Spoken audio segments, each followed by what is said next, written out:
안녕하세요. 오늘은 정말 흥미로운 주제를 다뤄볼 건데요. 바로 우리 모두가 겪는 아주 현대적인 고민에 대한 놀랍도록 오래된 고대의 해결책입니다.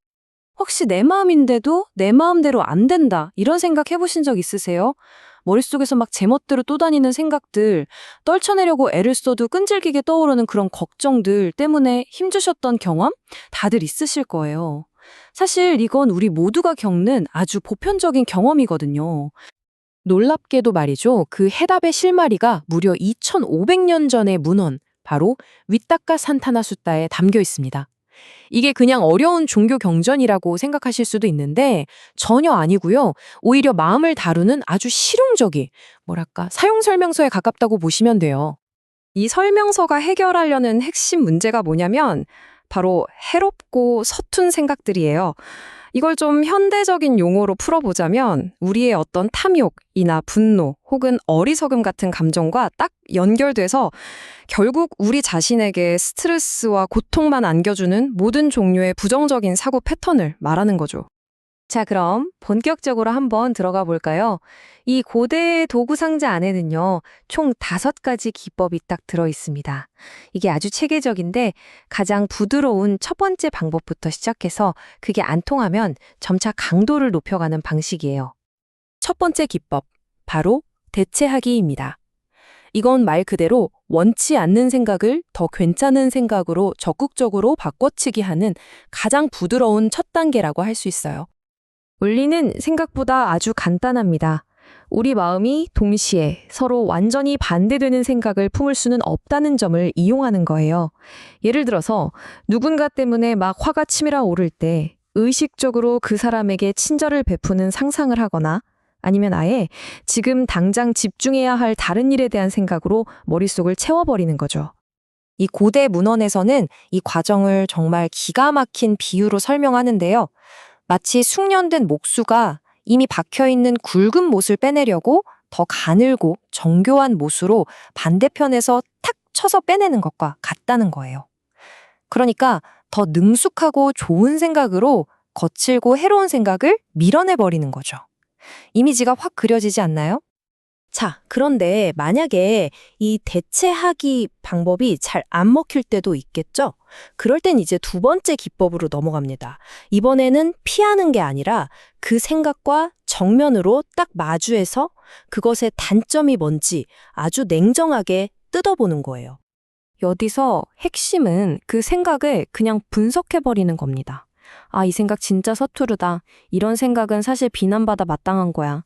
그리고 가장 중요한 거, 이 생각 계속해봤자 결국 나한테 고통스러운 결과만 가져올 뿐이잖아 하고 스스로에게 계속 되새겨주는 거죠. 그리고 여기에 따라붙는 비유가 정말 강렬합니다. 마치 누군가가 썩어가는 뱀 사체를 내 목에 억지로 걸어놓은 것 같은 상황을 상상하라는 거예요.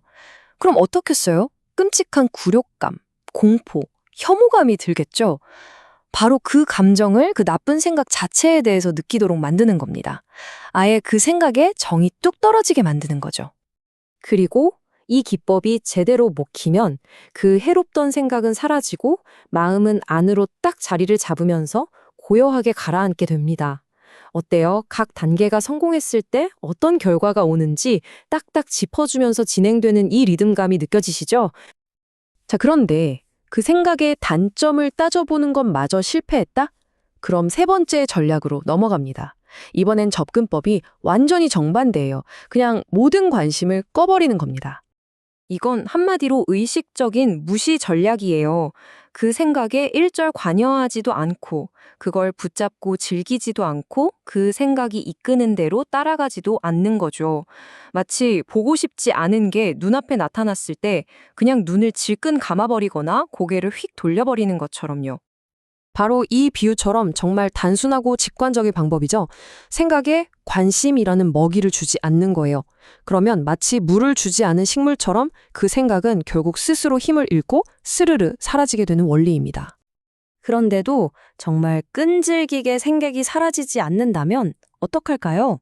자, 이제 이 설명서는 마지막 수단으로 훨씬 더 강력하고 적극적인 2가지 방법을 제시합니다. 그중 네 번째는요, 생각의 내용을 건드리는 게 아니라 생각을 만들어내는 과정 그 자체를 가라앉히는 겁니다. 그러니까 생각을 막 뿜어내는 이 정신활동의 속도를 의식적으로 늦춰보는 거죠. 이 과정을 아주 멋진 비유로 설명하는데요. 미친 듯이 막 달리던 사람이 문득 내가 왜 이렇게 서두르고 있지? 하고 깨닫는 거예요. 그러고는 점차 속도를 늦춰서 걷다가 이내 멈춰서고 마침내 편안하게 자리에 앉는 것처럼요. 이렇게 들끓던 마음을 차분하고 고요한 상태로 점차적으로 이끌어가는 겁니다. 그리고 마침내 이 모든 방법이 다 통하지 않았을 때 사용하는 최후의 수단, 다섯 번째 기법은요.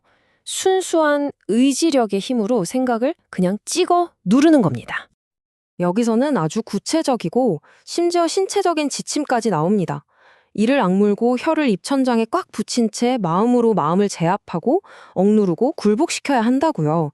마치 힘이 아주 센 사람이 자기보다 약한 사람의 어깨를 꽉 눌러서 꼼짝도 못하게 만드는 것처럼 정말 강렬한 의지를 총동원해서 생각을 굴복시키는 거죠. 자, 그렇다면 이 다섯 가지 기법들을 연습하는 궁극적인 목표는 뭘까요? 그냥 단순히 기분 나쁜 생각을 없애는 게 전부일까요? 아니요. 목표는 그보다 훨씬 큽니다.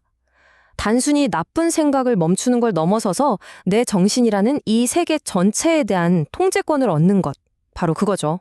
이건 억지로 억누르는 것과는 달라요. 진정한 의미의 정신적 자유, 그리고 수련을 통해 얻게 되는 힘입니다. 이 설령서가 제시하는 최종 목표는 바로 이상제에 도달하는 겁니다. 생각의 길을 다스리는 데 능숙해져서 자신이 하고 싶은 생각은 얼마든지 자유롭게 하고 반대로 하고 싶지 않은 생각은 더 이상 일으키지 않을 수 있게 되는 거죠. 완전한 정신적 주도권을 갖게 되는 겁니다. 마지막으로 이 질문을 여러분 자신에게 한번 던져보셨으면 합니다. 오늘 우리가 함께 살펴본 내용들을 바탕으로 내 마음을 한번 가만히 들여다보면서 나는 과연 내 어떤 생각들의 주인으로 살고 있는가 한 번쯤 성찰해보는 계기가 되셨으면 좋겠습니다.